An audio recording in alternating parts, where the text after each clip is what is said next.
So I'm pretty sure by now everybody has seen the whole situation with Matt Gaetz and Donald Trump, right?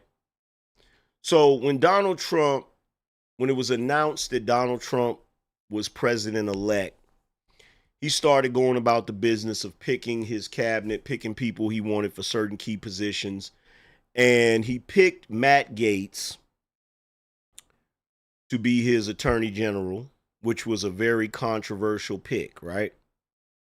And true to form, the moment, the moment that he picked Matt Gaetz, the left lost their minds. Why? Because Matt Gaetz up on Capitol Hill was a very controversial figure. Okay? He was definitely a Trump supporter, and he definitely pushed back against the swamp, right? And so they lost their minds. You had Joy Reid up there, not Joy, well, yeah, you had Joy Reid up there saying stuff. You had Joy Behar, Sonny Hostin, Whoopi Goldberg, everybody coming out saying, "Oh, this dude, he can't be serious. Trump can't be serious picking Matt Gaetz. This is such an unserious appointment. Like he's not even gonna get in there, you know." And sure enough, there were definitely Republicans that voiced their concerns and basically said that they were not going to support it, right? Now, this is problematic. Why is this problematic? It's problematic because the president gets to choose who he wants to be in his cabinet. All over social media and mainstream media, you see all of these people saying that this person isn't qualified, that person isn't qualified. Let me tell you something. If you go through a lot of the picks back in the day, your whole check to take me there. If you go through a lot of the picks back in the day, what you will find is that most of the people that have been picked by presidents weren't qualified. And why weren't they qualified?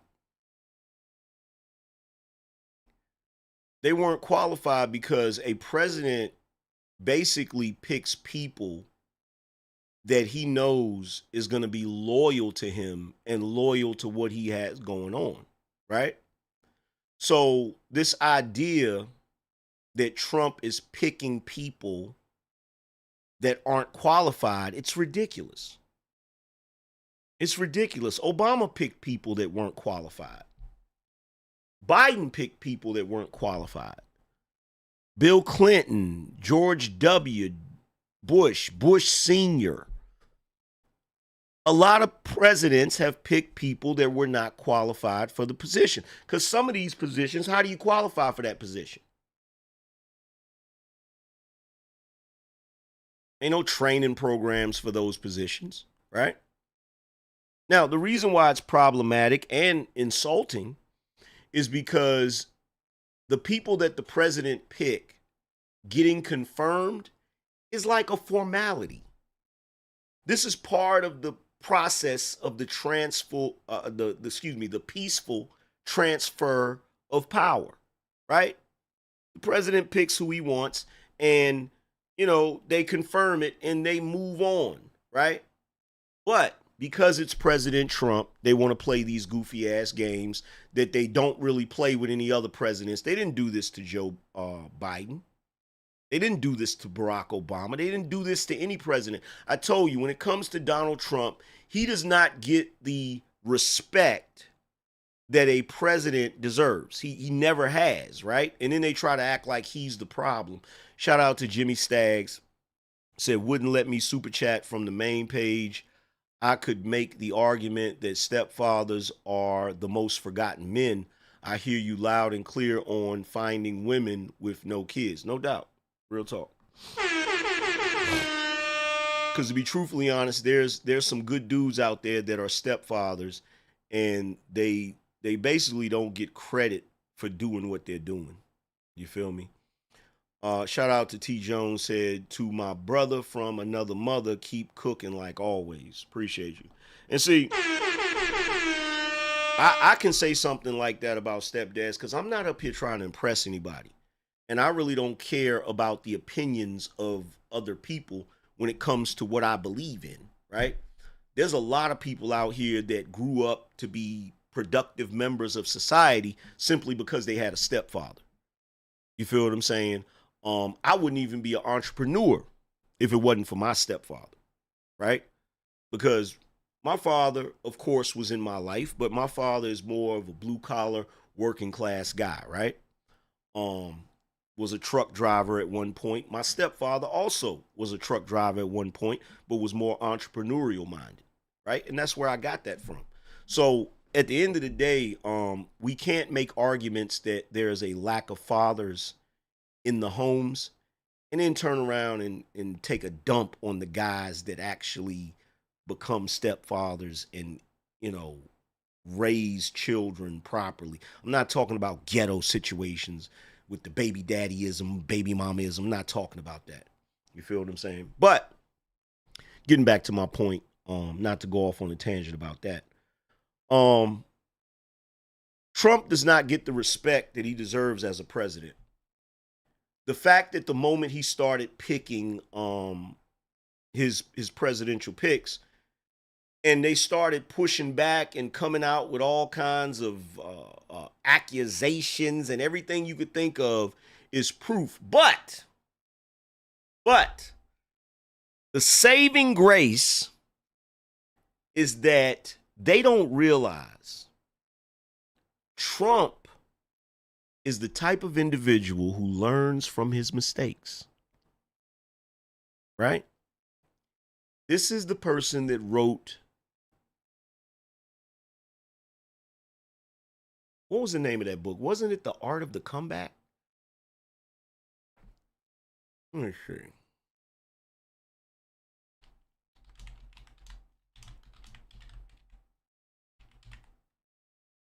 Yeah. Donald Trump wrote The Art of the Comeback. This is a guy who learns from his mistakes.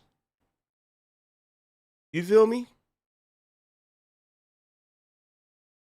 He also has the art of the comeback. He does have the art of the deal, but he also has the art of the comeback.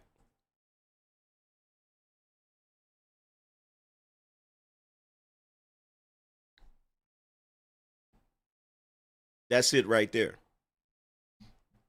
He also has the art of the comeback. So this is a guy who definitely learns from his mistakes. It's just like Joe Rogan said. He said when he saw him at UFC one time, he said he reached out to shake his hand, and Joe Rogan, he was like, he knew he was going to grip his hand hard and pull him in.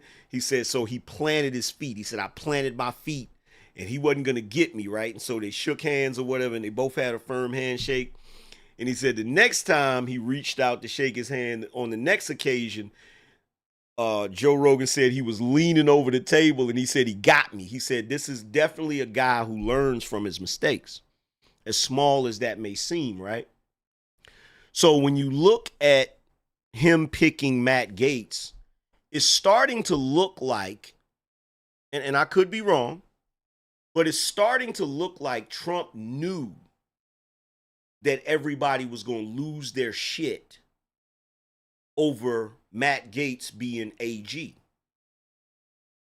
Now, if Trump planned this, this is one hell of a chess move, right?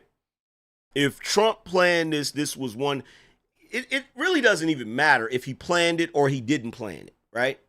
Because at the end of the day, if he planned it, oh my God, that's a ill-ass chess move. If he didn't plan it, it's a hell of a recovery, right? Shout out to Jimmy. He said they full of shit. Matt Gaetz beat that fake case where they tried to extort him and his father. I hope Trump find another spot for him, no doubt.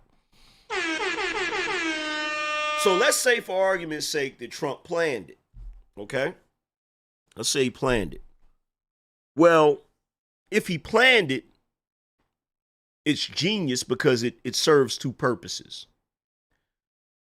The first purpose that it serves is it showed him which Republicans are against him immediately before he even gets a chance to take office. So right now, because like I said, when a president picks who they're going to have, do you think there were Democrats that were opposing Joe Biden's picks? Of course not, right? So the moment that Trump picked his people, you got Mitch McConnell, who really should be somewhere worrying about his mental health as many times as he's glitched out. He's glitched out like twice. He should be somewhere sitting his behind down somewhere. But instead, he's sitting behind the scenes like some sort of geriatric puppet master trying to control the Republicans from his freaking nursing home, right? But like I said, it proves to Trump who's on his side and who isn't.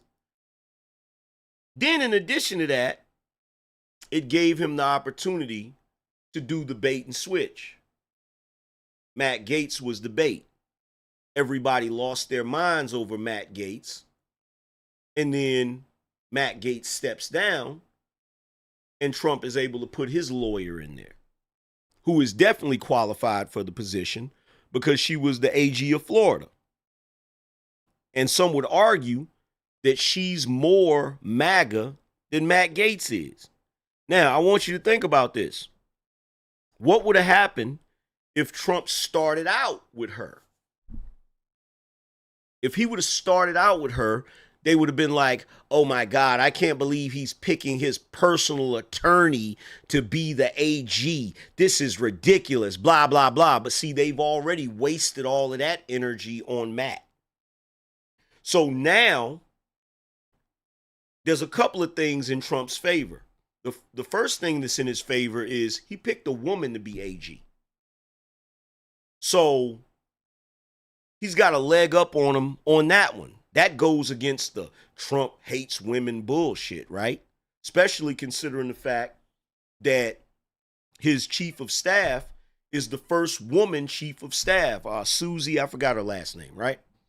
So already he's making him look stupid because he picked a woman to be AG. Then in addition to that, she's qualified. She's more than qualified because she was the AG of Florida. So now if the mainstream media, the left, the Democrats, if they want to jump out there and complain about her, people are going to sit back and look at it like, so you had a problem with Matt Gaetz. He stepped down. Now you have her being nominated and you got a problem with her too. It seemed like you just against Trump. You just want you gonna have a problem with every pick. Now they look ridiculous if they want to go at her. You feel what I'm saying? Now, like I said, even if he didn't plan this, it's one hell of a chess move regardless. Because at the end of the day, he still gets somebody in that position that is loyal to him, that is going to push his agenda, and that he don't got to worry about backstabbing him. And so now they're mad because they got egg on their face. Now they're looking stupid because now they have to question them. They have to question themselves because let's be real. Trump is never going to reveal his cards.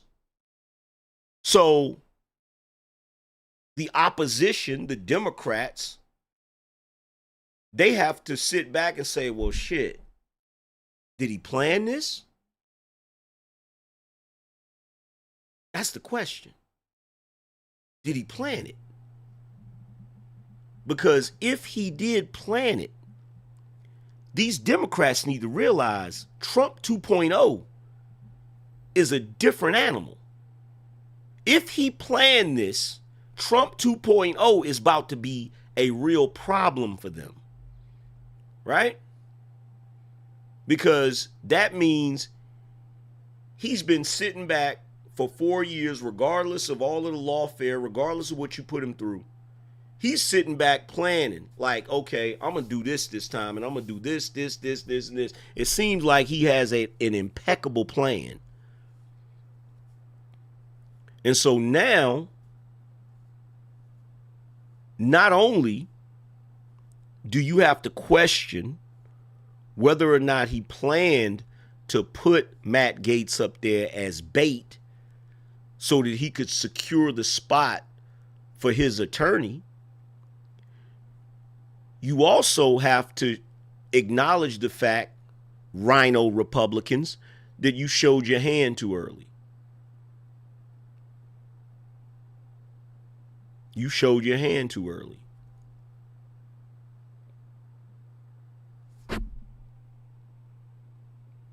Now he knows. You feel me? And why? Because Matt Gaetz, as a pick for Attorney General, was so outrageous in your minds that every last one of you that had a problem with it lost your minds. You jumped out there. Oh, this is ridiculous.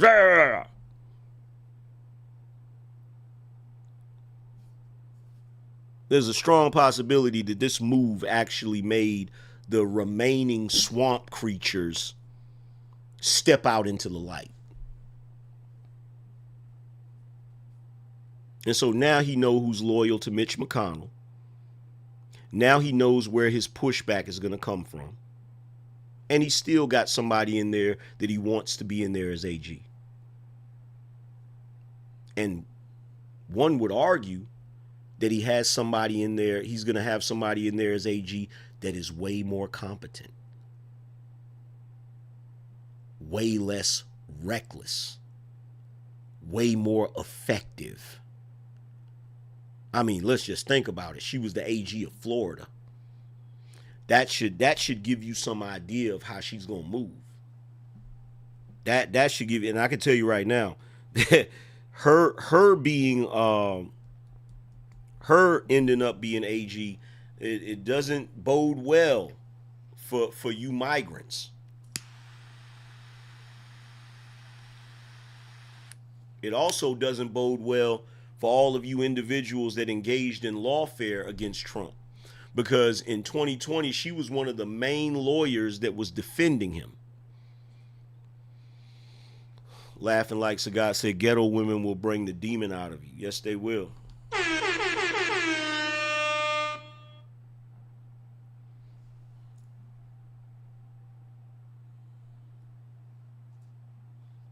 Yo, shout out to Andre. He said, I think it's a matter of knowing your own limits. Facts. Shout out to RE. Appreciate you.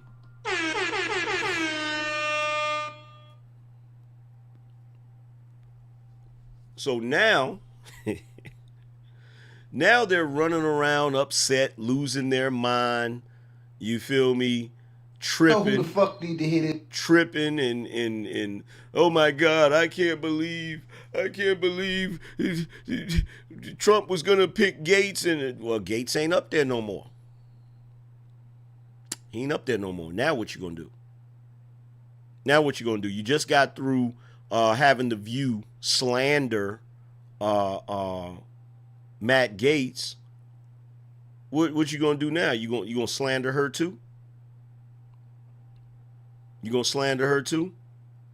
You gonna try to come up with some sex allegations against her? Oh, I forgot. You can't do that because she's a woman.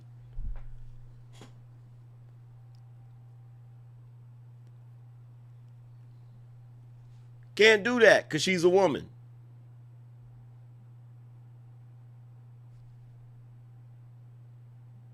Right?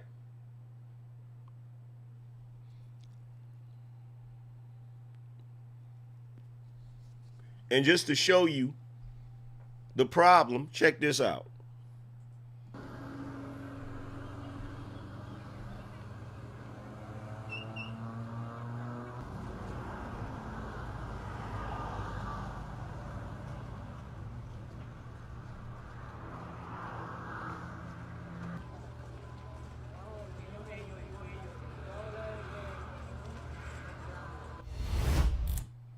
That right there is ridiculous.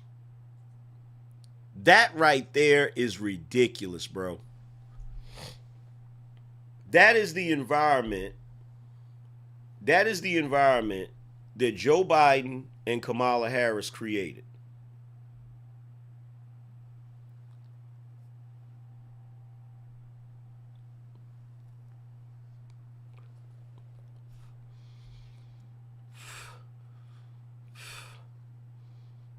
That is the environment that Joe Biden and Kamala Harris created.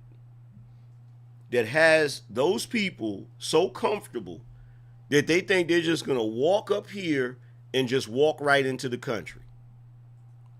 Shout out to Do Something Different. Said, hey, AM, should Elon change the name MSNBC to MXNBC? Yo, hey, let me ask y'all something. Let me ask y'all a question.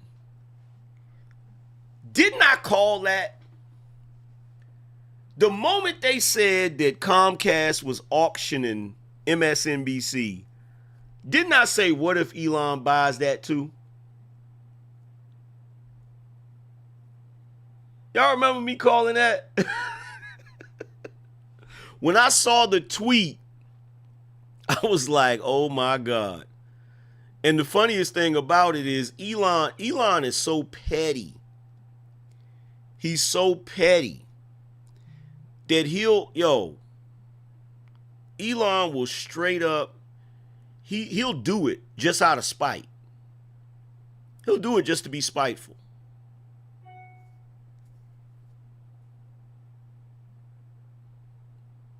Watch this.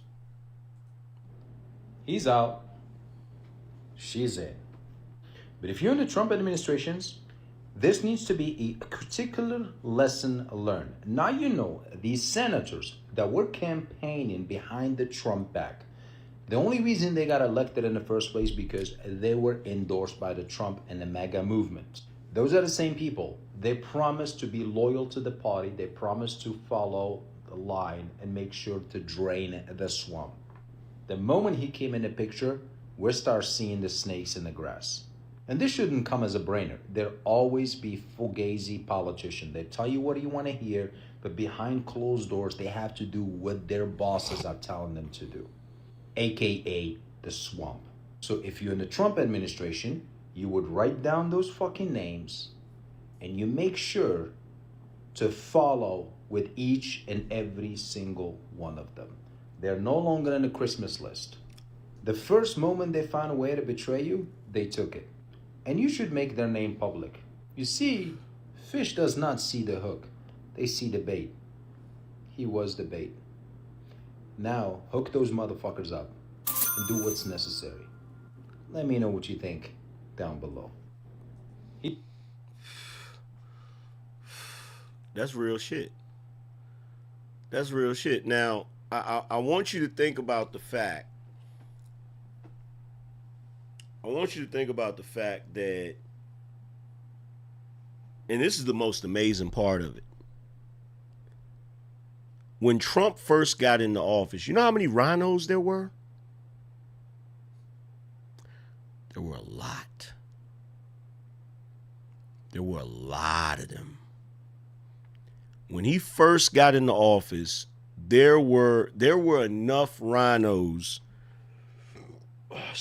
to oppose Trump and have him running in circles. Like, to this day, I'm still amazed that he got the things done that he got done. But this go round, you do realize there's only a handful.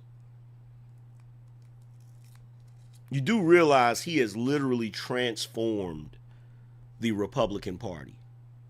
This go round, I would argue there probably isn't even 5 rhinos. Would anybody argue with that?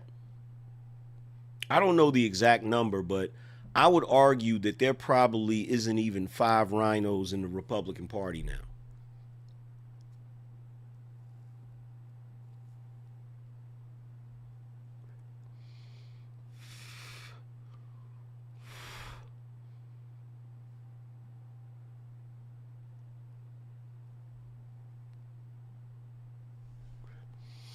Said that's why the old guard hates him. Yeah, because it's his party now. That's what they're upset about. That's really what they're angry about. The Republican Party is his party now.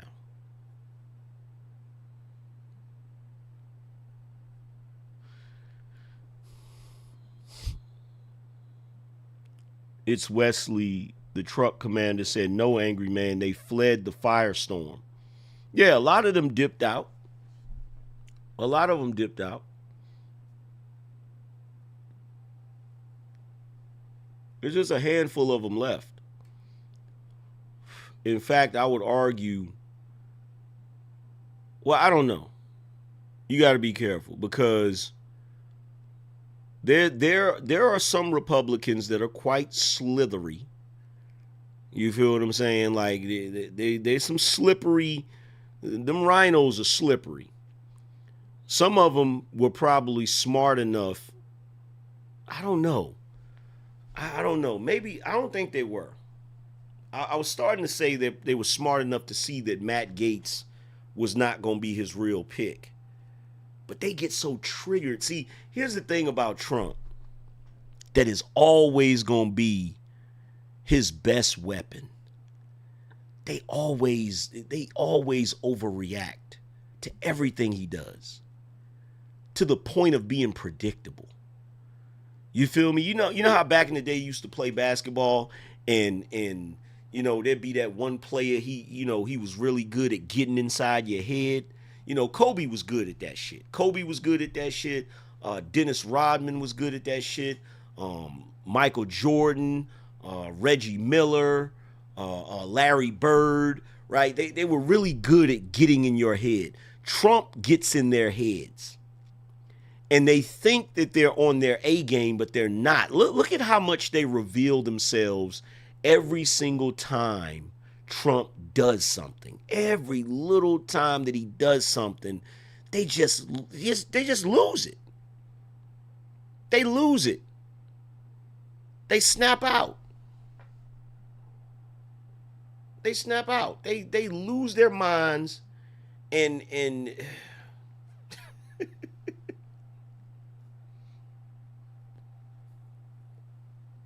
it's hilarious to watch.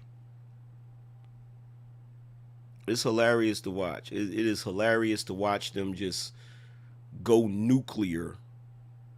And Trump, he sits back and he just watches them do this. And then he makes his moves based on them snapping out.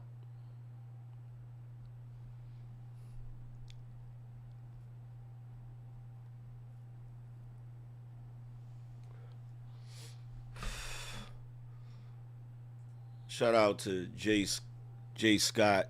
He said he's on some Art of War 48 laws time now. Yes, he is. Because if he planned this thing with Matt Gaetz, it was definitely a 48 laws of power chess move. If he planned this Matt Gaetz shit, it was definitely a chess move. I think they might want to get out of his way.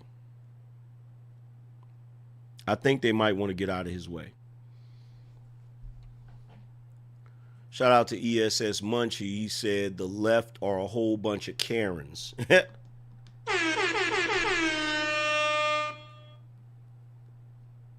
Yes, indeed. But yo, if you just coming in here, hit the Cash App and support the show.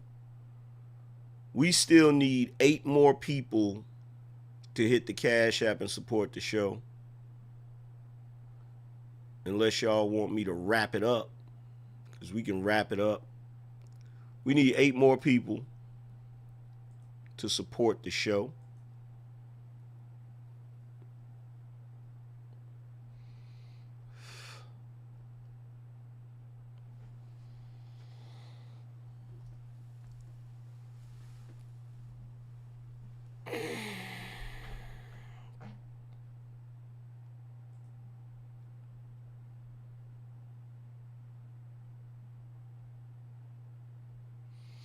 And look, from what I'm seeing in the news, right?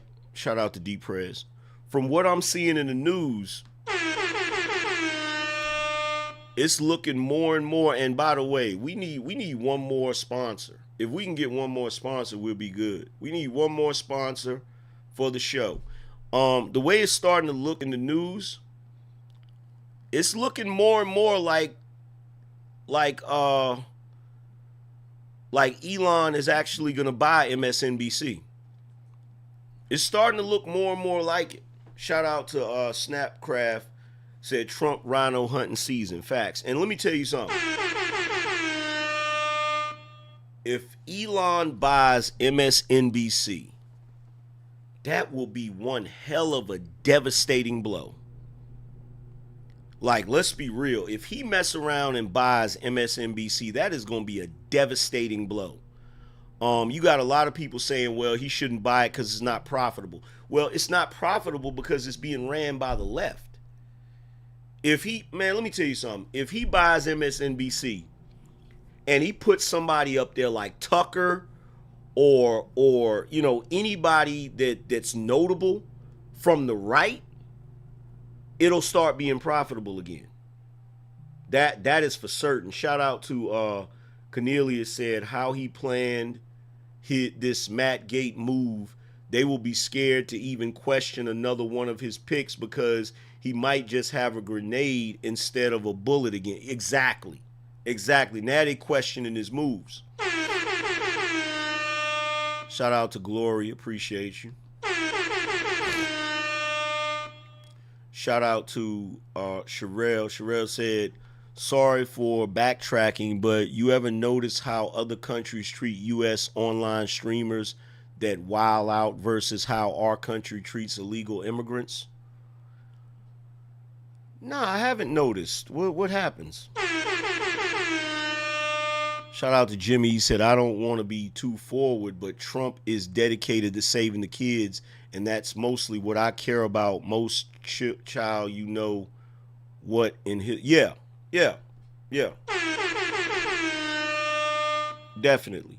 That's one of the biggest things I like, too, is the fact that he's advocating for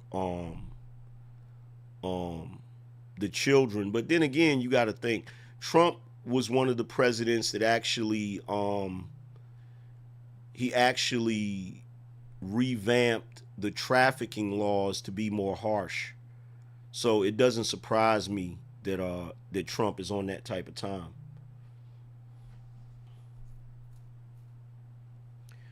Joe, what's going on with the Cash Apps? Yo, we need some Cash App supporters. We still need 8 Cash App supporters.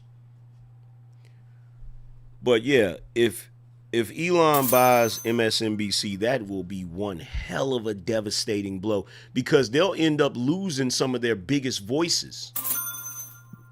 I mean, MSNBC, what you got? You got Rachel Maddow, you got Joy Reid, like just them two voices being shut up or silenced or ran to whatever platform they're gonna go to. Shh. Like, let's be real. That would be a devastating blow.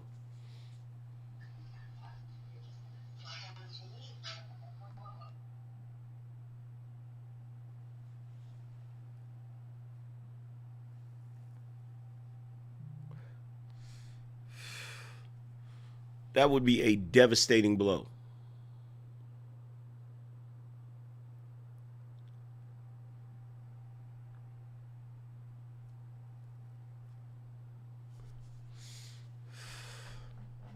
Jay Scott said Joy Reid has to go. Yes, she does.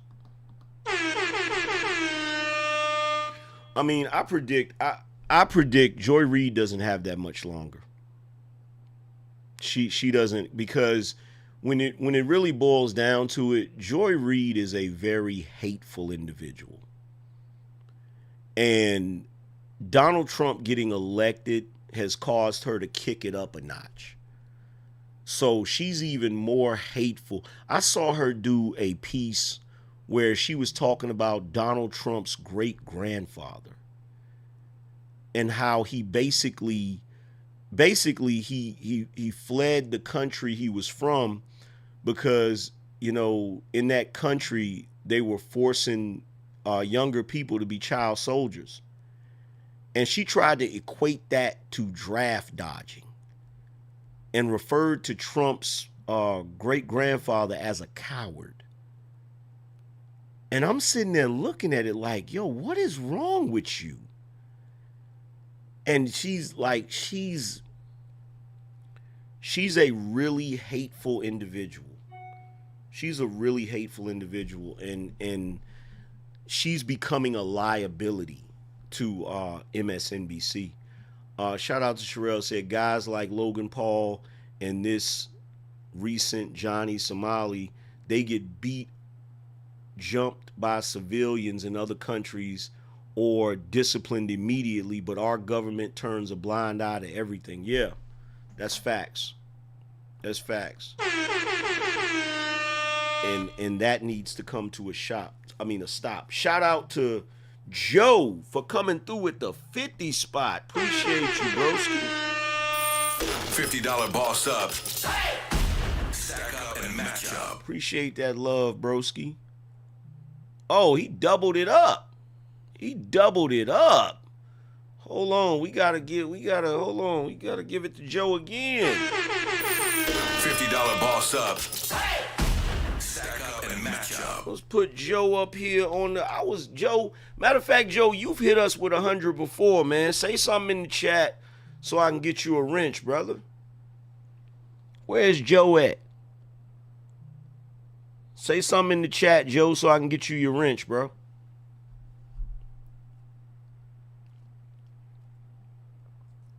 There you go. Get you a wrench in here, brother.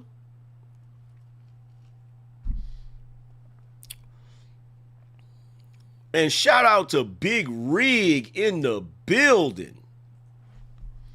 Big Rig coming through to be a sponsor of the show with that BINO energy. That's that BINO energy. Big Rig says, salute, champ. Appreciate you, broski. Big Rig, you already got a wrench. You already got the big wrench, right? Where's Big Rig in the chat? Oh, yeah, he already got the... let me make sure. Hold on, Big Rig. Let me make sure you got the big wrench, brother. Let's see. Make sure you got the big wrench. There you go, brother. But yeah, if I'm sitting back, because look, everybody's talking about how basically Elon, that's how he ended up buying Twitter. Somebody said to Elon, hey, Elon, you know Twitter is for sale. It'd be awesome if you bought it. And Elon was like, how much is it? And he ended up buying it. And the same thing just happened where Donald Trump Jr. said, hey, Elon, you know what would be really funny? If you bought MSNBC.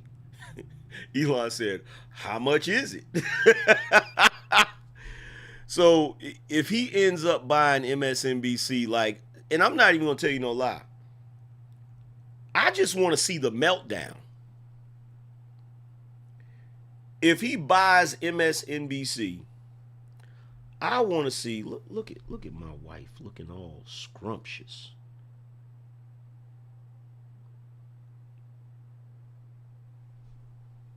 Jesus. I'm sorry, y'all caught me in a moment. I just want to see the meltdown.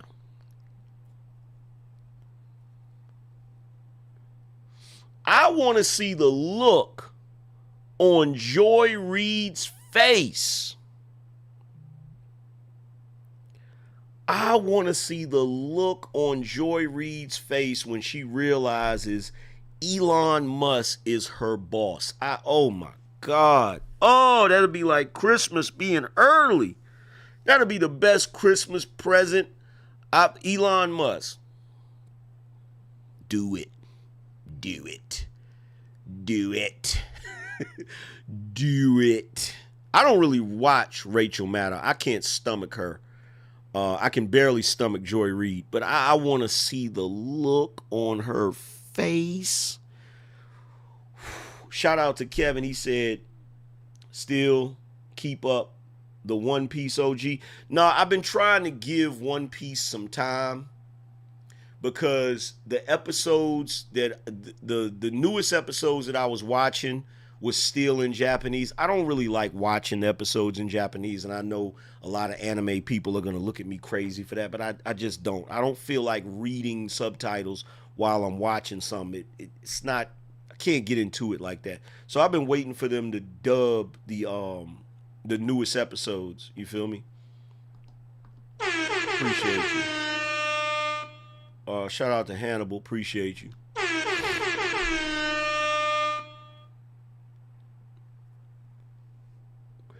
Said Matt Gaetz just posted he might be special counsel. Of course. Look, let me tell you something. This is how you know Trump has plans for Matt Gaetz, for those that aren't paying attention. When he accepted the nomination to be AG, he stepped down from Congress. So once he stepped down from Congress, it's kind of like he was all in on AG. And now that I'm thinking about it, that's what really makes me think this was a plan. Because what if Trump and his team told him, he said, look, man, I'm gonna nominate you as AG, and everybody's gonna have a problem with it. But you're not gonna be the AG. My lawyer, she's gonna be the AG. Because after you, what I want you to do is I want you to accept the nomination, and I want you to immediately step down from Congress. That way, everybody's going to think you're all in, and they're going to think that I'm dead serious about having you as AG. But they're not gonna let you in because we're gonna find out who's against us. But don't worry about it, because after you step down, and after you step down from the nomination, I'm going to have another position for you. I bet you any amount of money he still ends up getting a position somewhere in Trump's cabinet. Watch. In some capacity. Shout out to Jay Scott, said, after your video, I noticed the ladies on The View started clapping back at Sonny and Whoopi. Coincidence? I think not. Shout out to, so they finally got some heart. Shout out to Shay C 317. Appreciate you. They finally got some heart and stopped letting Whoopi and Sonny push them around. Cause look, I'm gonna tell you the truth. I think it's horrible the way those women of color sit up there and talk crazy to those white women. Like, those are your colleagues. Y'all on the same show together. There's no way that they would accept non-black women talking to them like that.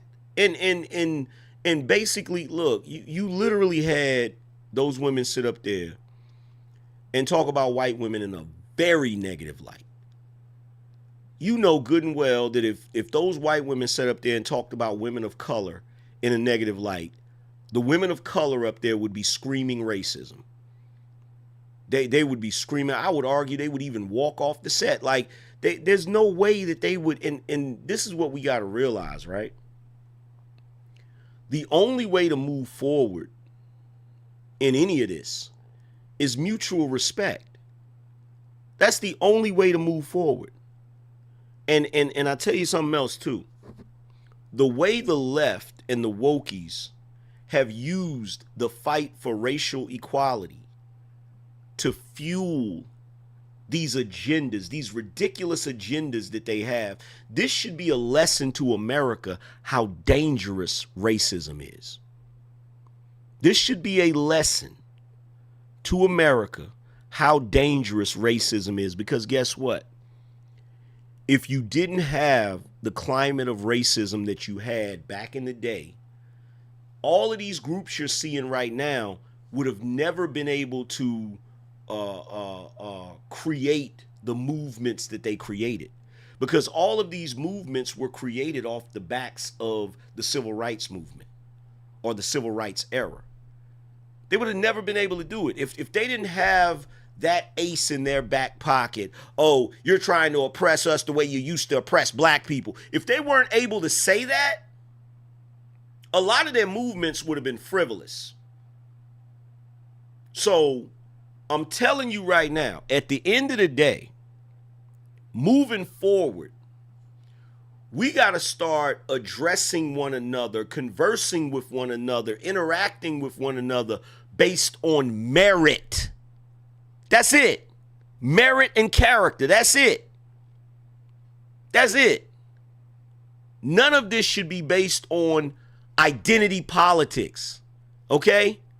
The only reason they have been able to make identity politics the main determining factor of the day is because of racism. If it was not for racism, they wouldn't be able to do it. They wouldn't be able to do it. They would not be able to do it. And I'm telling you right now, that gotta stop. If anything has revealed to us that it's time for racism to die, it's all of this identity politic bullshit. All of this DEI shit. The fact that you have black people in Congress that are racist. Let's be real. You have black folks sitting up there in Congress that are extremely racist. And I'm going to tell you something else too. I showed y'all the video of all of those women that are claiming that white men are the problem, but they're in relationships with white men. You know what it reminds me of? It reminds me of back in the day when there were racist white guys that would still date black women. It's the same thing.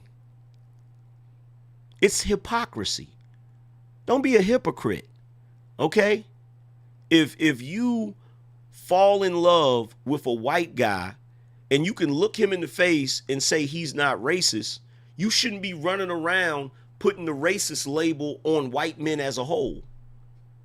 You shouldn't be doing that.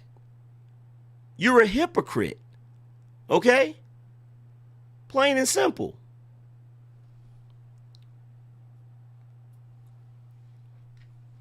Plain and simple. This is not 1950. This ain't 1940. This ain't 1930. It ain't 1920. It's 2024. Okay?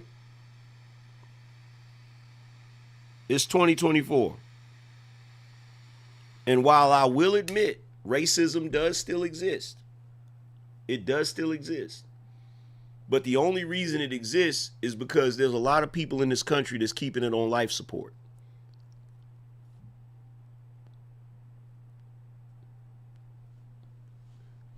I would argue that racism is on its deathbed. It's damn near a vegetable. But they're keeping it on life support because there are so many people that benefit from it.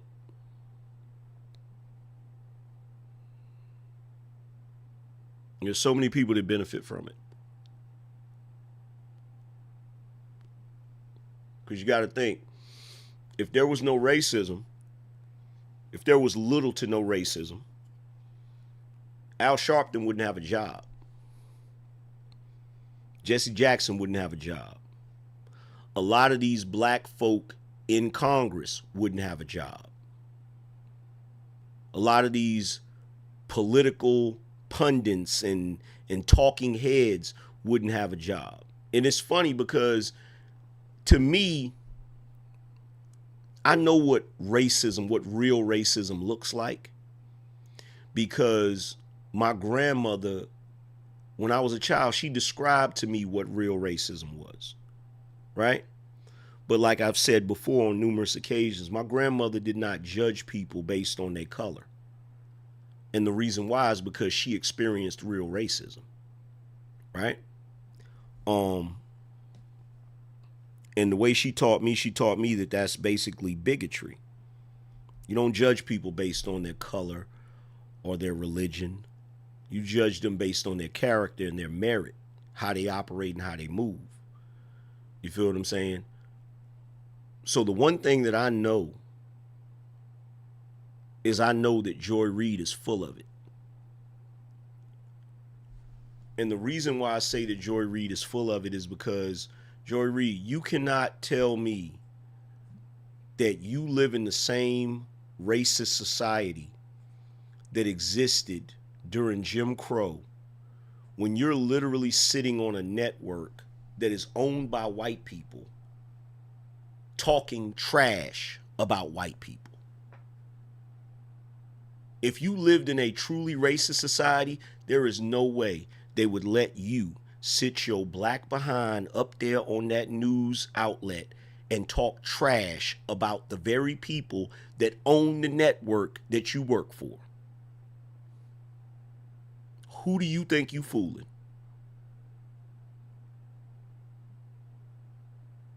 Who do you think you're fooling? And it's the same thing with The View.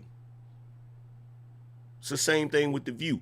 Whoopi Goldberg, Sonny Hostin, who, by the way, found out that some of her forebearers actually owned slaves in Spain.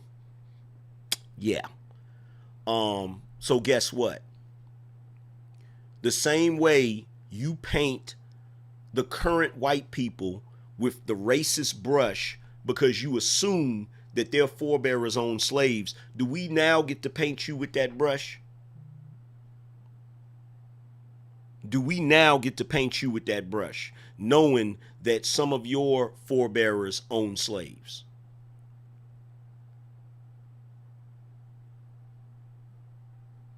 But for Sonny Hostin and Whoopi Goldberg sitting up there on The View, do you think you would be able to sit up there in the presence of non-black people and talk trash about white people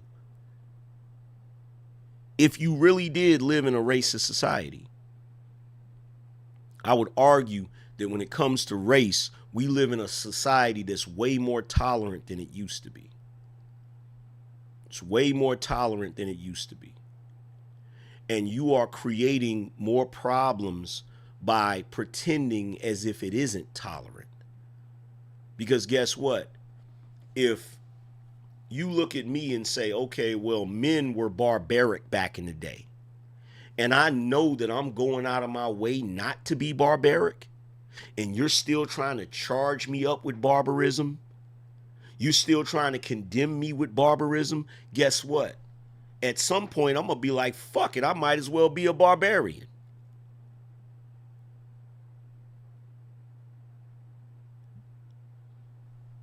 So you gotta use your brain. You gotta use your brain. And it's really annoying because what we have today in America, we're really fortunate to have.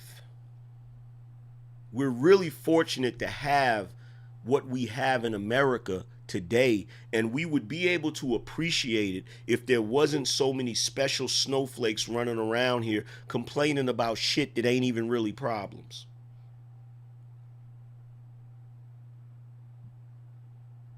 We have it made in this country. There's problems, yes, that can be fixed if you get the hell out of the way of the people that want to fix them, like a Donald Trump, a Elon Musk, a Vivek Ramaswamy, a RFK. If you get the hell out of the way and let them fix the issues that are there, it'll be that much better.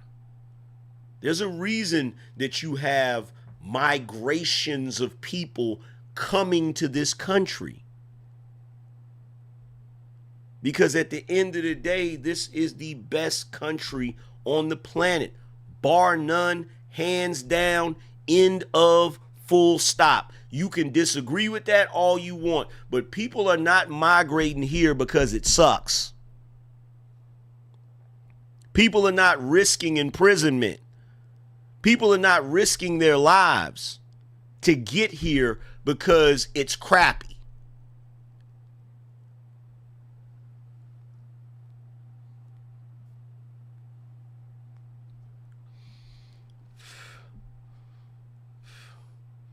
Count your blessings.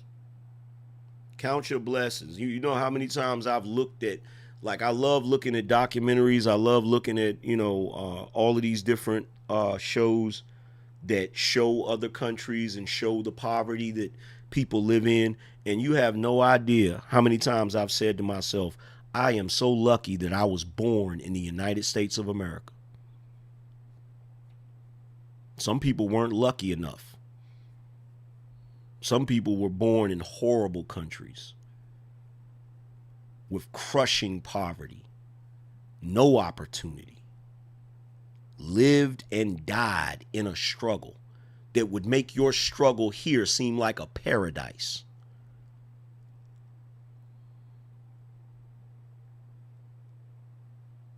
I have no problem telling people I was lucky that I was born in the good old US of A.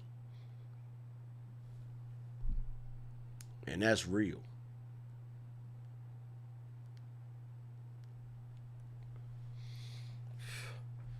That's real. But yo, I've been on here long enough.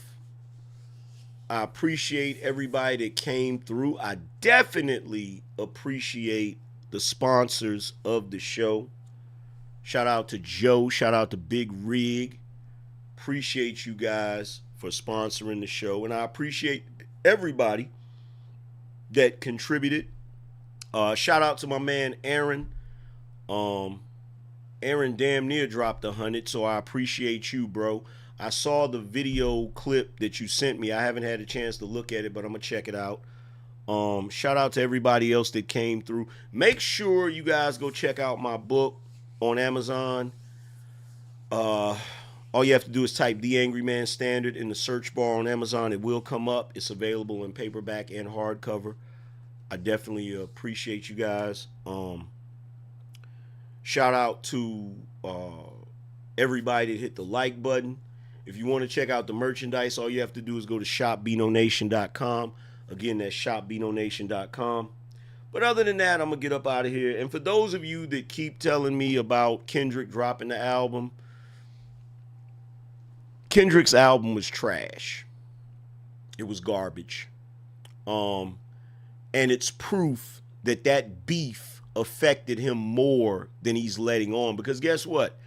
Everything that Drake dropped post beef was worth listening to. You feel me? All of it was worth listening to. That album that Kendrick just dropped was bullshit. And I don't care how many of you glazers want to run around here trying to pretend like it was fire. It wasn't. It was not. It was garbage. You feel me? So that's my thoughts on that. I'm not going to dedicate a whole show to it because I'm sick of talking about Kendrick. But yo, y'all already know what it is, man. I'm going to get up out of here. See you guys later. Deuces.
What is your profession?